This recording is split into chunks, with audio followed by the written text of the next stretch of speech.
맥켄지, 오랜만이군요. 보고 싶었어요. 다음 주말에 오두막에 갈 예정이니까 같이 있고 싶으면 찾아와요. 파파가. 윌리엄 폴령의 장편소설 오두막에 나오는 내용입니다. 오두막의 주인공인 맥은 어릴 때 크리스천이라고는 도저히 믿을 수 없는 아버지 밑에서 가정폭력을 당하며 컸습니다. 그리고 아버지의 술에 독을 타 아버지를 독살하죠. 그렇게 수년이 지나고 가정을 꾸린 그는 아이들과 함께 공원으로 캠핑을 갔습니다. 하지만 거기서 막내딸이 아동살인범에게 납치를 당하게 되고 공원 근처에 있는 오두막에서 살해당하고 말죠. 그 살인범은 끝내 잡지 못했습니다. 이러한 비참한 결과에 맥은 큰 절망을 안고 살아가게 됩니다.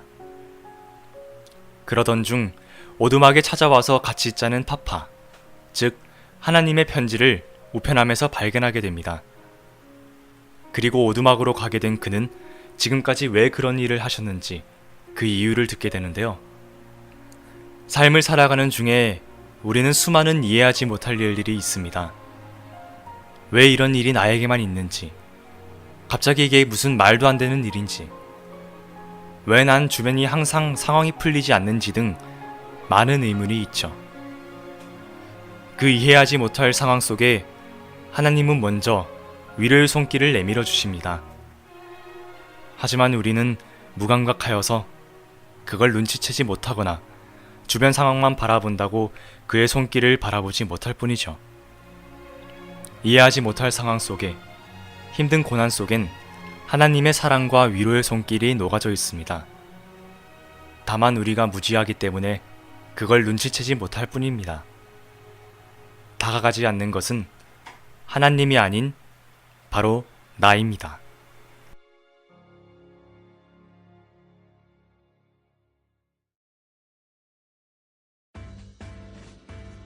안녕하세요 형제자매님들, 부산교회 청년의 라디오 로뎀나무 아래서 세 번째 시간이 돌아왔습니다. 벌써 세 번째라니 시간이 참 빠른 것 같은데요. 이대로 가면 10회도 금방이고 100회도 금방이겠는데요. 시작하기에 앞서서 먼저 저번주 퀴즈 정답자부터 발표드리겠습니다. 정답을 맞추신 분들 중 2분을 추첨해야 되는데 오늘은 다른 방법을 써서 청년의 형제님들이 자주 하는 뽑기 방법, 네이버 룰렛으로 뽑겠습니다.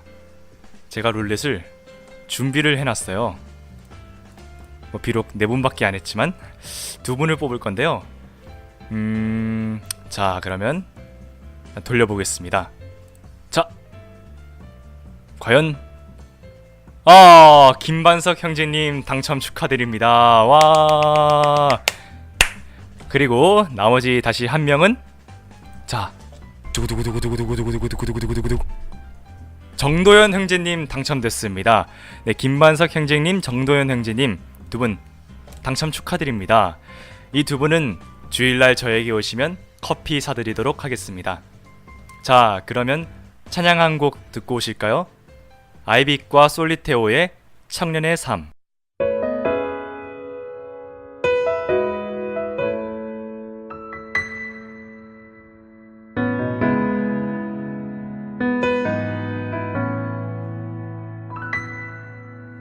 청년은 믿음으로 산다. 청년은 믿음으로 산다. 나의 모든 길 주님 인도하시리. 청년은 믿음으로 산다. 청년은 하늘 은혜로 산다. 청년은 하늘 은혜로 산다. 하늘의 양식, 참된 하늘의 소망. 청년은 하늘 은혜로 산다. 청년은 말씀으로 산다. 청년은 말씀으로 산다. 성경에 쓰신 주의 생명의 말씀, 청년은 말씀으로 산다. 청년은 눈물 기도로 산다. 청년은 눈물 기도로 산다. 눈물의 간구 주님 외면치 않네. 청년은 눈물 기도로 산다. 청년은 복음으로 산다. 청년은 복음으로 산다. 나의 모든 죄 대신 지신 십자가. 청년은 복음으로 산다. 하나님 영광 위에 산다. 하나님 영광 위에 산다. 나를 지으신 주님 그분 뜻대로 하나님 영광 위에 산다. 하나님 영광 위에 산다. 하나님 영광 위에 산다. 나를 지으신 주님 그분 뜻대로 하나님 영광 위에 산다. 나를 지으신 주님 그분 뜻대로 하나님 영광 위에 산다.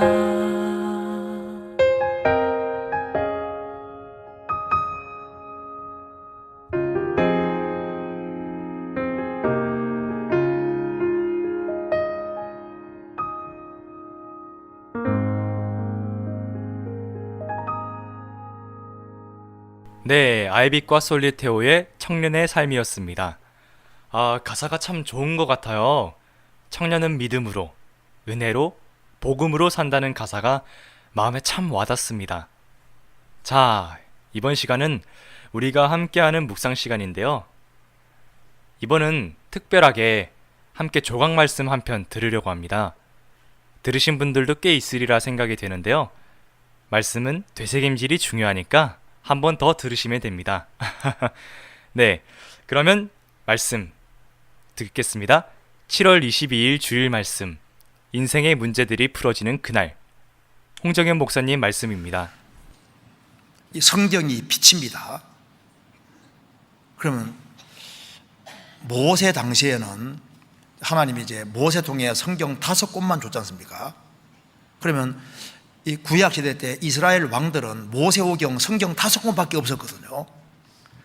5권밖에 없는 그 성경 가지고도 다윗은 얼마나 힘있게 생활을 살았습니까? 그리고 이 사사 시대 때는 정말 계시의 빛이 너무나도 적은데도 불구하고 룻은 자기 시어머니를 따라서 이스라엘 땅에 들어와서 예수님의 촉보 속에 들어가지 않습니까? 욥이라는 사람이 살던 시대에 성경의 계시의 빛은 너무 적었습니다. 그렇잖아요. 성경 기록되지 않았을 때입니다. 아브라함 때 무슨 성경이 없었지 않습니까? 그 계시의 빛이 적을 때에도 신앙생활 잘했습니다. 그러면 초대교회 당시에는 구약 성경밖에 없었음에도 불구하고 그들은 힘차게 신앙생활을 했는데 지금 우리는 신구약 성경 전체를 다 가지고 있다 그 말입니다. 그 옛날에 별빛 같은 신비한 빛 속에서도 신앙생활 잘하고 달빛 같은 속에서도 지금 우리는 신구약 성경 완전히 다 가지고 있는 이 시대에도 계시의 빛이 가장 밝게 비치는 이 시대에도 신앙생활을 못한다면 주님 앞에서 무슨 핑계를 댈 수 있겠습니까? 정답을 확실하게 내려주시고 신구약 성경 얼마나 확실한 계시를 가지고 있는데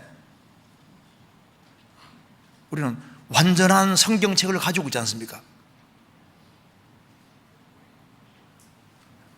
이런 7배나 빛나는 이 빛 속에서도 신앙생활을 제대로 안 한다면 구약시대 사람들이 뭐라고 하겠습니까? 야, 나는 모세오경밖에 없는데도 이렇게 신앙생활을 했는데 너희들은 뭐하고 살았냐? 초대교회 당시에 우리는 구약밖에 없었어. 신약 성경 몇 개밖에 없었어. 그래도 신앙생활 잘했는데 너희들은 뭐냐? 우리는 신구약 성경을 다 가지고 있습니다. 성경에도 시브리어로 헬라어로만 돼 있으면은 못 읽었다고 말할 수도 있잖아요. 그런데 이거 한국말로 번역까지 다 해주고 또 요즘 쉽게 읽도록 가로 성경도 많이 나오고 했는데 그러니까 신앙생활을 제대로 할 필요가 있는 겁니다. 그리고 이제 구원받고 난 이후에도 우리 삶 속에서도 햇빛이 아주 7배나 밝게 빛날 때가 얼마든지 있습니다. 어떤 사람은 구원 받았지만은 이 구원 의심 문제로 오랫동안 고통받는 사람이 있습니다. 그러다 어느 날 성령께서 강하게 역사하심으로 구원 의심 문제에서 성령께서 완전히 해방시켜 주시고 그에게 하나님 주시는 확신이 들어올 때 그는 다시 구원받은 것처럼 너무나도 기쁘게 느껴지고 구원 의심에서 해방되는 상태에서 햇빛 안에 들어가면 햇빛이 훨씬 더 찬란하게 느껴지게 될 겁니다. 그리고 가족이 구원받지 못해서 오랫동안 고민하고 오랫동안 기도했는데 가족 중에 내 사랑하는 아버지, 어머니, 내 형제지간이 구원을 받고 또 남편 혹은 아내가 오랜 세월이 지나서 정말 구원받을 때 그 구원받는 순간에 그 전에 겪었던 모든 고통이 사라지면서 햇빛은 그전보다 훨씬 더 찬란하게 느껴지게 되는 겁니다. 그리고 오랫동안 기도했던 그 기도가 어느 날 응답이 돼서 하나님의 응답이 확신하게 느껴지고 야, 주님은 정말 기도를 들어주시는구나 그걸 확실히 깨달았을 때 그때는 태양빛은 내가 보는 태양빛하고 다르게 느껴지고 훨씬 더 찬란하게 느껴지는 겁니다. 다니엘서 2장 보면은 느부갓네살 왕이 꿈을 꿨습니다. 너무나도 엄청난 꿈을 꾼 거예요. 박사들을 불렀습니다. 자, 내가 꾼 꿈도 알아내고 해석까지 해내라. 왕이여, 지금까지 그렇게 요구한 왕이 없었습니다. 신이 아니고는 어떻게 알 수 있겠습니까? 꿈을 얘기해 좀 우리가 해석하겠습니다. 내가 꿈을 얘기하면 너희 대충 끼 맞춰서 얘기할 테니까 안 된다. 꿈도 알아내고 해석까지 해내라. 그렇게 요구하는 왕이 없었다고 말하니까 왕이 열받았습니다. 다 죽이라고 했잖아요. 다니엘까지 잡으러 왔습니다. 그 다니엘이 조금의 기한을 달라고 하면서 하나님께 기도했습니다. 다니엘과 세 친구가 기도했지 않습니까? 근데 하나님께서 그 느부갓네살 왕 꿈이 뭔지를 쫙 보여주고 해석까지 알게 했을 때 다니엘은 얼마나 기쁘겠습니까?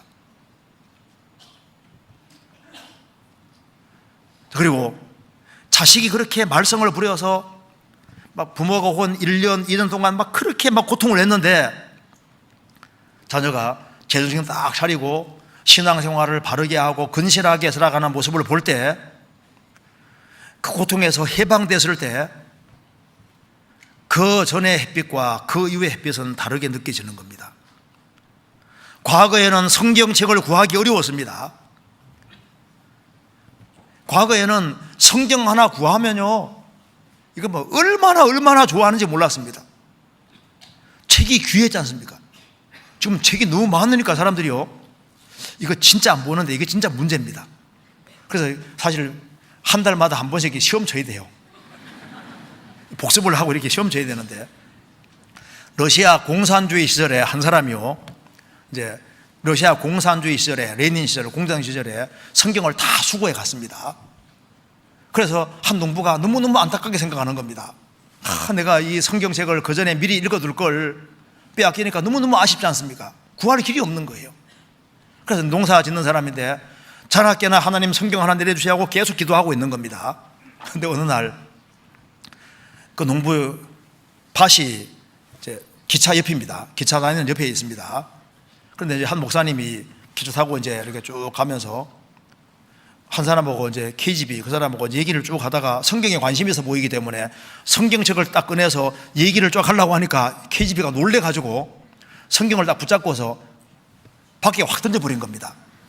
던졌는데 한 농부는 하나님 성경 주세요, 성경 주세요. 성경 하나 날아와서 턱 안 키거든요. 그래서 하나님 감사합니다 하고 성경 받았으니 이때 얼마나 기쁘겠습니까? 그래서 그 사람이 이제 성경 열심히 배워서 결국은 확실한 신앙을 갖게 됐는데, 그 다음에 성경에 침례받으라고 되어 있으니까 침례해 줄 사람을 찾다가 나중에 그 목사님을 만나게 되는 겁니다. 그 목사님에게 침례받았다고 하잖아요. 성경을 가지고 있던 그 목사님, 러시아 실화라고 하는데 할 때 모르겠습니다. 실화인지 책에 나오니까. 그리고 이제 성경에 아주 큰 어려운 문제, 인생에 아주 골치 아픈 문제, 어려운 문제들이 안 풀렸는데 어느 날 하나님이 그 문제를 딱 풀어주실 때 그때 느껴지는 그 감동은 말로 표현할 수 없는 겁니다. 인생에 전혀 이해되지 않는 문제들이 있지 않습니까? 그런 괴로운 문제들이 있는데 그 문제들이 풀어지는 그날, 네, 말씀 잘 들으셨나요? 저도 잘 안 되긴 하지만 우리 참 말씀 많이 읽어야 될 것 같습니다. 네, 사연 읽어드리는 시간에 앞서 찬양 한 곡 더 듣고 오실게요. 한이의 컴패션. 세상에서 내 힘만으로 살려 했던 거짓스런 나의 모습, 그러나 주님 보이신 십자가의 그 놀라운 사랑, 내 온 맘 가득한 고백, 너무 작고 초라한 날, 단 하루도 주님 없인 아무것도 아닌 나. 왜 이 어두운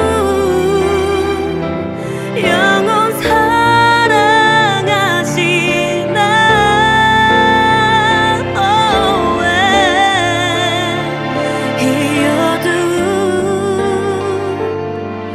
영원 구원하셨나. 하나님 내 아버지, 나를 정결하게 하소서.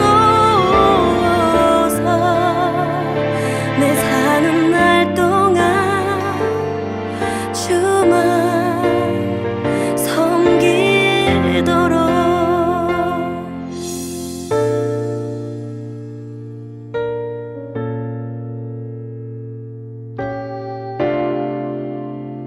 내 온 맘 가득한 고백, 너무 작고 초라한 날, 단 하루도 주님 없이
네, 한이의 컴패션 듣고 오셨습니다.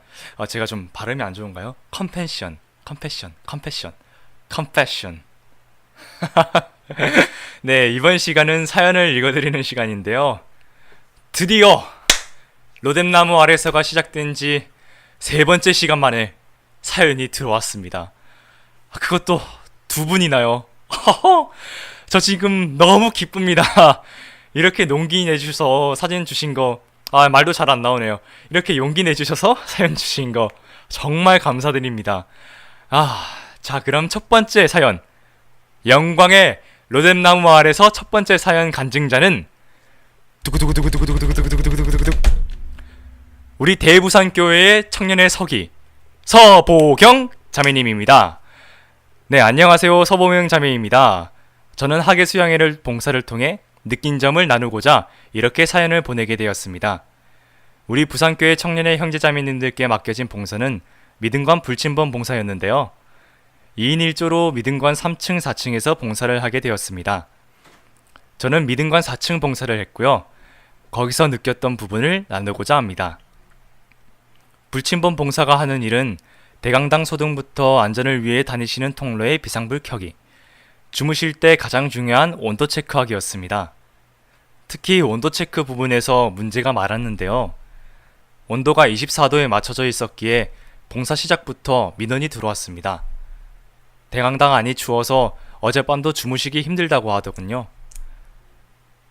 온도를 올리기 위해서 111로 전화를 해 관리자분께 연락을 드리며 몇 번의 연락 끝에 온도를 올렸습니다. 하지만 10분이 지나자 또다시 민원이 시작되었습니다.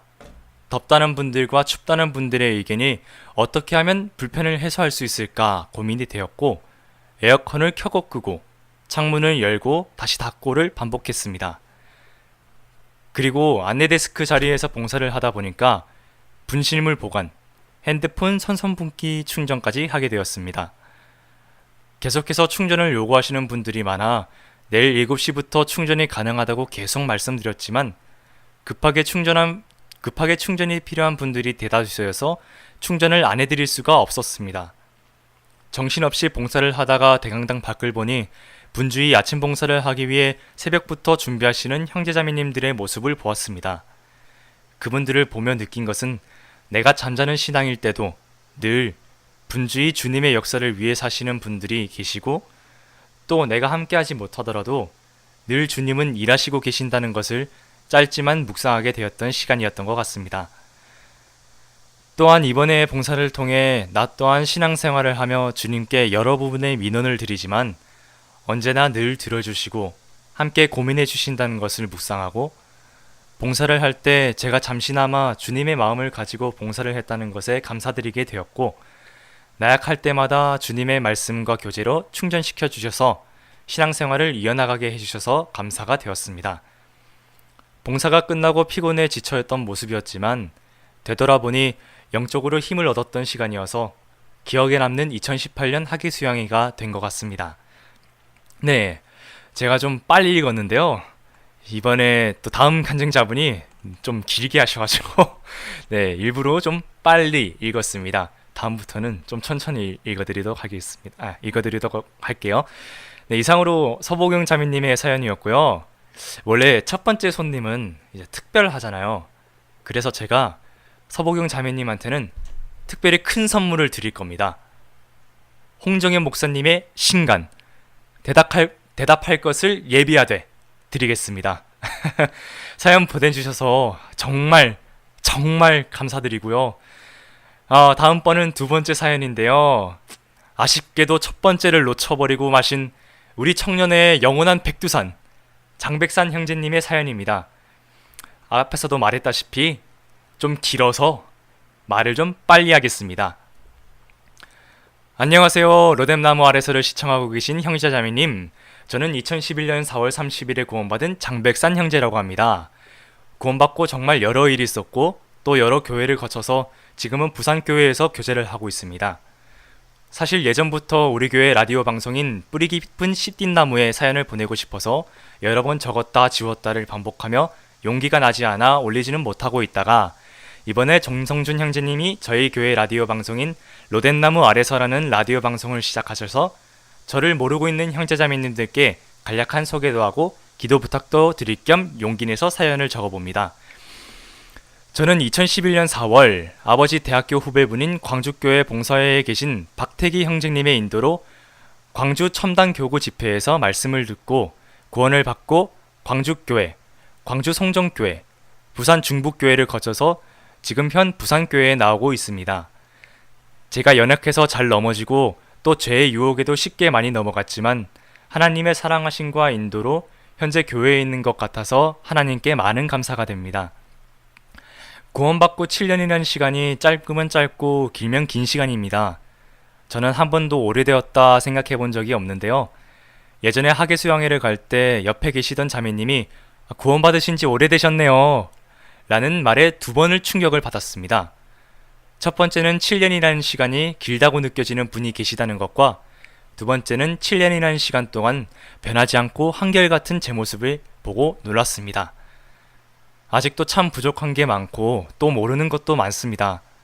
혹시 제가 부족한 부분이라든지 미흡한 부분이 있다면 꼭 저에게 조언을 해주시고 말씀해 주시길 바랍니다. 제가 부족한 부분은 많은데 제가 인지하지 못하는 부분도 정말 많습니다. 제가 자신을 돌아봤을 때 알고도 실수하는 경우도 많지만 정말 모르고 실수하는 부분이 너무 많아서 가끔은 제 삶이 지뢰찾기 게임 같더라고요. 혹시 제게 있는 지뢰가 있다면 제가 밟기 전에 말씀해 주시면 정말 감사하겠습니다. 그리고 이어서 기도 부탁을 드리자면 많은 분이 알고 계시고 또 기도해 주시리라 믿고 있습니다. 직장 동료 이승민 형님을 계속 인도 중입니다. 기도 부탁방에는 그 소식을 자주자주 올려서 많은 분들이 알고 계시리라 생각합니다. 그리고 친절하시게도 로뎀나무 아래서를 진행하고 계시는 MC 정성준 형제님께서 로뎀나무 아래서를 진행하실 때마다 직접 기도 부탁을 해주셔서 너무 감사했습니다. 참 많은 분들이 기도해 주시고 또 여러 일이 있었고 정말 하계수양회장 올라가기 전에도 우여곡절이 많았습니다. 회사 휴가 기간이 4차 하계수양회에 맞아서 4차 하계수양회에 올라가야 했는데 첫날이 일하는 날이라 일 끝나자마자 올라가려고 했는데 또 버스터미널에서 올라가는 차편 시간대가 모두 끝나버려서 차량이 없어서 첫날 올라가지 못하고 두 번째 날 아침에도 올라가기로 했지만 두 번째 날 이승민 형님 고등학교 은사님이 23층에서 뛰어내리셔서 생을 마감하시는 바람에 사실상 이승민 형님을 하계수양회에 데려가는 걸 포기하고 있었습니다. 이승민 형님도 시간이 될지 모르겠다고 생각을 해보겠다고 말하신 상황이었고 고등학교 은사님이 23층에서 뛰어내리면서 또 사체가 심하게 손상되는 바람에 시신을 이어붙이는 일도 많았다고 합니다. 무려 420만원이나 꼬맸다고 하시더라고요. 그래서 저 또한 사실상 포기를 하고 저희 교회 5차 때 제가 인도한 김승현 형제님과 같이 올라가서 김승현 형제님 생활하시는 것을 도와드려야겠다고 사실상 포기를 하고 있었습니다. 저는 비록 포기를 하고 있었지만 그럼에도 포기하지 않고 기도해주신 형제자매님들 덕분에 정말 기적적으로 이승민 형님이 진주에서 부산으로 출발했다고 하계수양에 올라가자는 답변이 먼저 왔습니다. 올라가는데도 정말 많이 힘들었습니다. 제가 길을 잘 몰라서 너무 돌아가는 바람에 시간도 오래 걸리고 이승민 형님도 그렇고 저도 그렇고 완전 녹초가 돼서 올라갔습니다. 그래도 정말 이런 우여곡절을 겪고 올라왔기에 이승민 형님이 꼭 구원받으실 수 있겠구나 하는 희망이 있었습니다. 하지만 제 생각처럼 일이 잘 풀리진 않았습니다. 정말 이런 우여곡절 속에도 올라와 있던 이승민 형님에게 찾는 마음이 조금이나마 있을 줄 알았는데 찾는 마음이 없으시고 있으면 있는 거고 없으면 없는 거고 라는 태도로 별 관심을 갖지 못하셨습니다. 제가 성경을 보여주면서 동영상을 보여주면서 지옥이 이렇게 무서운 곳이고 성경이 사실이라면 정말 구원받지 못한다면 큰 심판이 있다고 말해도 그렇게 보채지 말아라 알아서 천천히 믿겠다 뭘 그리 보채냐 하면서 속 편한 소리나 하고 계시고 목사님과 상담을 할 때면 100% 믿어진다 라고 말했다가 나와서 진짜 100% 믿어지냐고 물어보면 야 어떻게 그게 믿어지겠냐 라는 태도로 제 힘을 다 빼놓으셨습니다. 정말 하계수양회 끝날 때까지는 모르게 마지막 내려가기 전날 끝장을 보자는 마음으로 목사님과 상담 한번 받자고 해도 피곤하다고 잡아떼시기에 제가 화도 내고 무서운 말도 하고 성경 이야기도 하고 여러 말을 해도 그냥 허허 하고 웃어 넘겨버리시니 정말 속이 뒤집히고 우라통이 터졌지만 다 표현을 못하고 답답한 마음이었습니다. 그때 마침 선발대로 오신 31구역 박형두 구역장님이 올라오셨고 이런저런 좋은 이야기도 많이 해주시고 저에게도 이런저런 조언을 많이 해주셨습니다. 제가 이승민 형님을 전도하는 과정 중에 정말 이승민 형님의 영혼을 사랑하는 마음이 아닌 의무감과 또 그냥 전도하는 과정 중에 오는 고난이 빨리 끝났으면 하는 마음에서 이승민 형님을 더욱 보채게 되는 것을 깨달았습니다. 그래서 영혼을 사랑하는 마음으로 전하는 따뜻한 말이 아닌 이승민 형님이 제 뜻대로 잘 안 따라와 주니까 저도 모르게 신경질적인 말과 톡톡 쏘는 날카로운 말로 이승민 형님에게 자칫 큰 상처가 될 수 있는 말을 너무 쉽게 하고 있더라고요. 단지 하나님의 그 능력과 구원의 능력이 꼭 제 노력에 비례되어 이루어져야 한다는 무의식 속에서 나온 큰 교만과 실수였다는 것을 깨닫게 되었습니다. 한 사람을 구원하기 위해 필요한 것은 간절함과 협력과 노력도 분명 필요하지만 제일 큰 그리스도의 사랑과 인내가 없었다는 것을 깨달았습니다. 결국 마지막 내려오는 날까지도 저와 상담을 받으려면 이승민 형님 본심을 터놓지 않으니 22구역 장님께 부탁하여 상담을 받게 되었습니다. 목사님이 아침 8시에 약속이 있다고 하셔서 7시 30분에 상담을 받기로 하셨는데 상담 받기가 너무 싫으신지 꼭 도살장에 끌려가는 가축 마냥 슬픈 표정을 지으시고 느릿느릿 움직이셔서 7시 30분이 아닌 40분이 넘어서 상담이 시작되었습니다. 목사님 때문에 20분밖에 상담을 못 받았는데 상담 시간이 워낙 짧아서인지 이 목사님이 상담을 제일 잘하시더라고 웃으면서 나오시더라고요. 정말 웃고 계시지만 제 마음은 진짜 뒤집어졌습니다. 22구역장님께서도 이승민 형님이 쉽지만 않다는 걸 아셨는지 많이 말씀 듣게 하고 많은 인내가 필요하시다고 조언을 해주시더라고요. 그리고 정말 신기한 게 이승민 형님이 부산에 빨리 내려가야 한다고 저보다도 2시간이나 일찍 먼저 내려가셨습니다. 저는 2시간 뒤에 내려왔고요. 그때 아침에 이승민 형님 3당 붙이는 것과 김승영 형제님 오신다고 해서 이런저런 숙소 알아보러 다닌다고 계속 로뎀나무 아래에서 방송을 듣다가 중간에 놓치고 해서 부산에 거의 다 내려왔을 때쯤 다시 처음부터 들었습니다. 그래서 부산에 내려와서 노포역에 내리니까 이승민 형님도 지금 노포역이라고 하시는 거예요. 정말 신기한 게 내려가는 시간은 달랐는데 부산에서 같은 지하철을 타게 되었습니다. 또 같은 지하철을 탔을 때 정성준 형제님이 로뎀나무 아래에서 방송해서 이승민 형님 기도 부탁을 또 읽어주시는 것 있죠? 저는 너무 신기해서 이승민 형님께 들려주며 형님 보세요. 우리 교회 형제자매님들이 이렇게 많이 기도하고 있어요. 그런데 빨리 구원 받으셔야겠어요? 아니면은 계속 구원 안 받고 내빼셔야겠어요? 라고 물으니 싫지는 않은 듯 웃으시며 모르겠다. 나중에 받을 기다. 라고 말하는데 조급해하지 않고 형제자매님들과 계속 연합해서 계속해서 인도하다 보면 우리는 알 수 없지만 언젠가는 하나님이 진리 가운데로 인도해 주시겠다는 믿음이 생겨났습니다. 이승민 형님이 의도적으로 그러지는 않은 것 같은데 참 믿음이라는 게 사람의 편에서만 오는 게 절대적이진 않구나 라는 것을 이번 일을 계기로 많이 깨닫게 되었습니다. 이승민 형님이 말씀에 대한 배척도 없고 그렇다고 해서 말씀에 대한 반발심도 없습니다. 말씀을 듣자 하면 들으러 오시고 교회에 오자고 하시면 오시고 또 형제자매님들을 대접해주고 싶다고 마음도 좋으십니다. 또 구원받지 않으셨는데 교제에 나가는 것도 좋아하십니다. 사람들 만나는 거 좋아하시고 이런저런 이야기 듣는 것도 좋아하십니다. 워낙 마음도 좋으시고 교회 교제 나오는 것도 좋아하셔서 많은 형제자매님들이 학예수양회장 가기만 하면 구원받으실 줄 알았는데 구원에서 빗나간 걸 보고 많은 낙담도 되었지만 부산에 내려와서도 계속 말씀 듣기로 약속하셔서 안심도 됩니다. 이번 돌아온 일요일 교회에서 말씀 들으시기로 약속하셨고 또 월요일 날 일 끝나고 말씀 듣기로 약속하셨습니다. 이승민 형님이 세상에 낙이 워낙 없으신 분입니다. 즐기시는 것도 없고요. 그래서 맨날 일 끝나면 뭘 할지 진짜 진지하게 고민하시는 분입니다. 어떻게 보면 정말 깨끗하신 분이기도 한데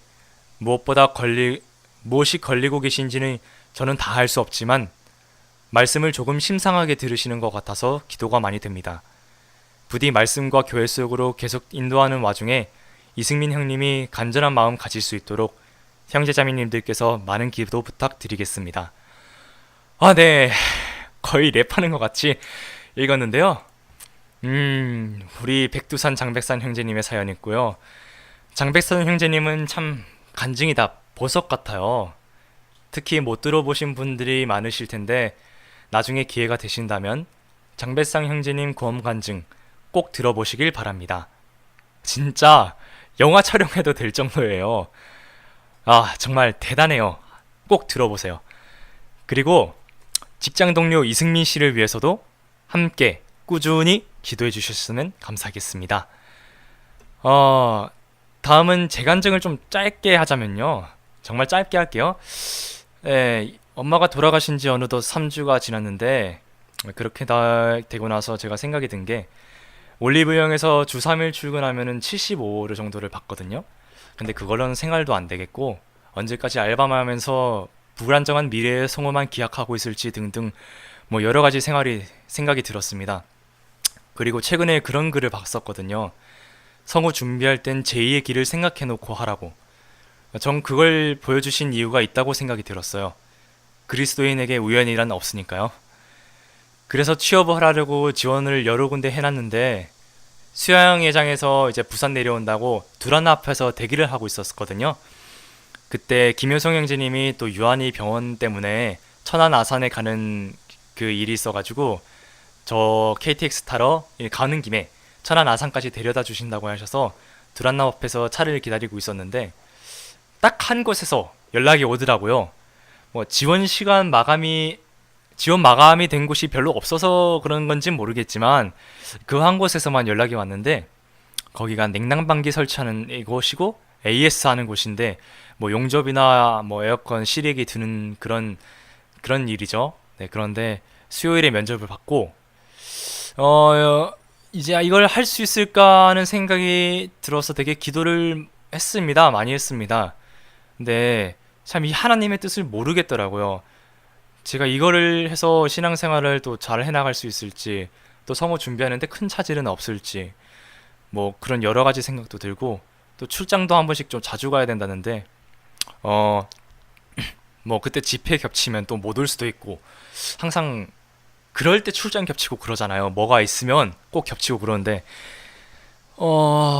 그래서 기도를 많이 했는데 갑자기 뭐 그 말씀이 떠올랐어요.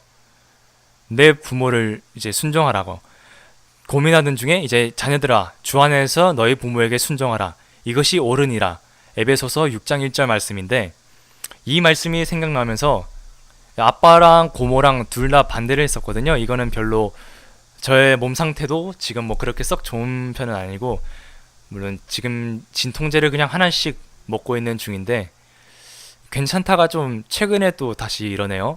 그래서 먹고 있는 중인데 아마 엄마 그렇게 되고 나서 제가 뭐 요가랑 운동이랑 이런 걸 좀 대충 해서 그런지 그런 것 같고 아무튼 그래서 이 말씀이 생각나면서 아빠가 가지 마라 했으면 안 가는 게 그리스도인의 도리로서 맞는 것 같다라고 생각이 많이 됐습니다. 그래서 부모님은 하나님의 그림자라고 부모에게 순종하는 것이 곧 하나님께 순종하는 것이잖아요.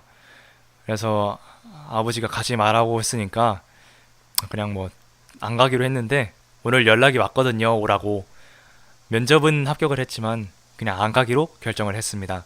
그래서 다른 곳에 취업 자리를 알아보고 있는데 형제 자매님들께서 이제 저 좋은 곳에 좀 취업할 수 있도록 무엇보다 전 아직 성우를 포기한 게 아니니까요.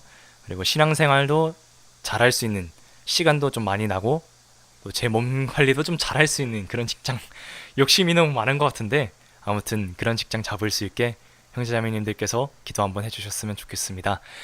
네, 이로써 사연은 끝났고요.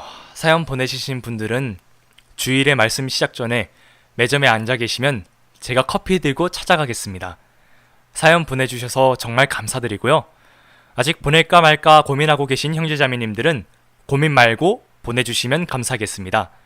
자, 마지막으로 광고하겠습니다. 제가 2회 때 부탁드렸던 청년의 시작 시간 오랫동안 말을 하니까 훈련이 안 돼 있어서 그런지 발음이 꼬이네요. 2회 때 부탁드렸던 청년의 시작 시간 지각하지 않기. 모두들 까먹지 않고 계시죠? 이번 주만큼은 우리 모두 7시 정각 자리에 앉아 있자고요. 전 늦을 것 같으면 밥 안 먹고 착석하겠습니다. 네. 자, 그럼 형제자매님들, 저는 다음 시간에 또 찾아뵙도록 하겠습니다. 오늘 하루도 잘 보내시고 또 잘 때 들으시는 분들이라면 예수님 꿈 꾸시길 바랍니다. 모두들 안녕. 온 땅에